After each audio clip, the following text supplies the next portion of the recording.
go one by one which each of the states that we've declared so far in our exit poll, and we will give you the big numbers of these states. And then I want Pradeep to tell us which is the one he's most worried about. If there is any that he should be worried about, any caveats that are there.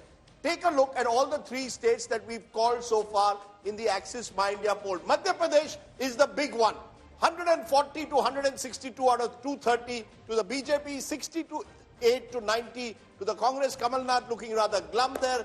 Mayawati, much the same, 0 to 2, a state where she really hasn't grown, 0 to 1 to others. So others also taking a hit amidst this sweep in Madhya Pradesh. So Madhya Pradesh, 47%, 41%, 6% gap in a 2-cornered race. Prediction is for a clear sweep. Shivraj Singh Chauhan set to become Chief Minister yet again.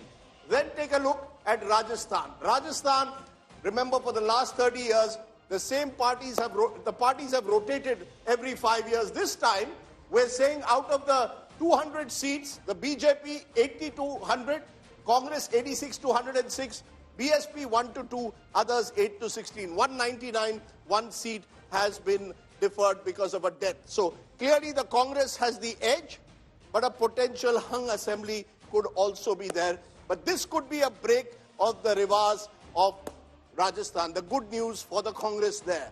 And we then take a look at vote share, and it is very tight. 41% place 42%, BSP 2, others 15. But a 1% gap can translate into a clear lead in a state like Rajasthan. Finally, Chhattisgarh, where remember what we are predicting is again, some would say against the conventional grain. Congress 40 to 50 out of 90, BJP 36 to 46, others 1 to 5, which means that it's advantage Congress, Bhupesh Baghel, but the BJP is not out of the race at the higher end of this spectrum. So Chhattisgarh could also go down to the wire. Take a look at the vote share in Chhattisgarh as per the Axis My India poll. Congress 42%, BJP 41, again very close. BSP 6 and others 11 could be crucial. Pradeep Gupta, you've seen all these numbers. My whole theory, if we get the numbers right, I'm taking the credit. If you get it wrong, you take the blame. What's the one that you are most worried about? 3 states, there must be one that you're worried about. You'll also have a sleepless night. I'll tell you. All these 3 states has different dynamics. Let's take one by one. MP, my only not worry, but the concern is that Mahakosal region, their Congress could gain 5 to 10 seats more. That is where something, important. ये तुम्हारा घर है. घर है, इसीलिए तो बोल रहा हूँ. So that is something in Madhya Pradesh, and Madhya Pradesh you are forgetting last time also, after 3 term BJP government, anti-incumbency, their vote share was 41%, and even then Congress couldn't cross the majority mark. What had happened last time, the upper caste party, particularly in Chambal region, they formed the party called SPOX, and so many Brahmins and Rajputs, which is in bulk in Chambal region, they joined the hand. And also what happened as a result, and we should tell our viewers, when this happened, immediately the BJP decided 10% reservations to be given on the basis of economic criteria. Yeah, and I think we should have said that. That's an important factor in Chambal. Gwalior, the upper caste may have gone back to the now BJP. Coming to this time, what had happened? Can you imagine the Gadbandhan or the alliance of Adivasi and Dalit? Madhya Pradesh is dominated by 21% of Adivasi population and roughly around 19-20% of Dalit population. This time, and this is used to be the core vote bank of Congress, they formed the alliance. What had happened, the situation in Chambal, in Baghelkhand, in Bundelkhand, these are UP bordering regions of Madhya Pradesh. Dalits are in bulk, and BSP has been gaining good vote share, denting the prospect of both the parties at times.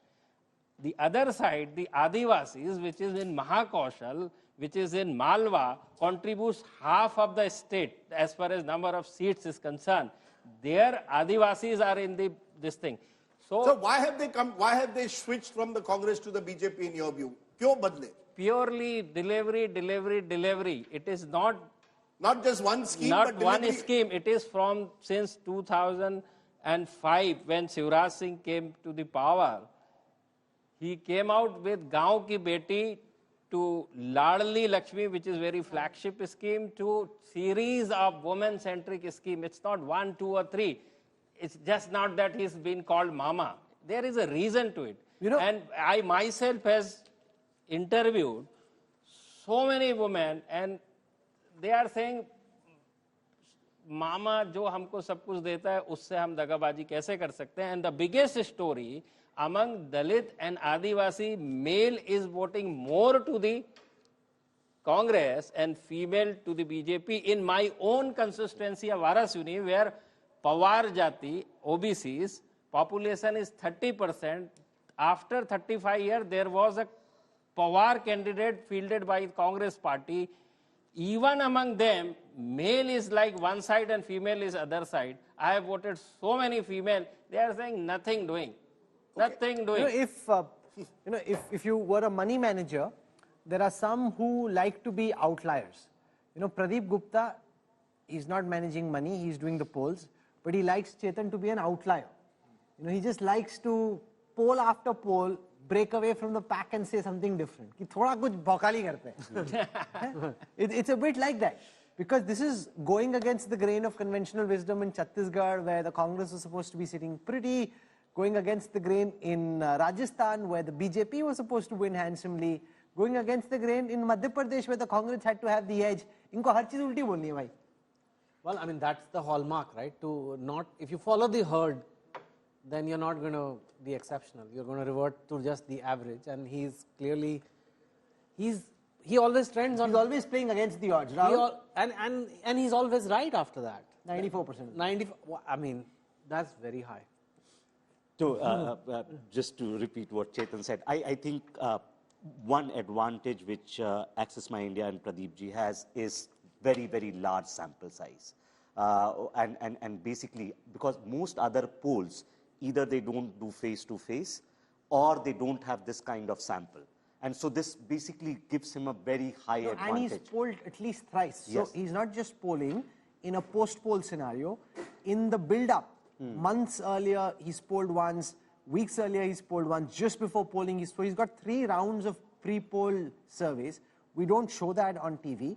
We only show the post-poll data. So you've got 3 rounds against which you can match whatever comes in the post.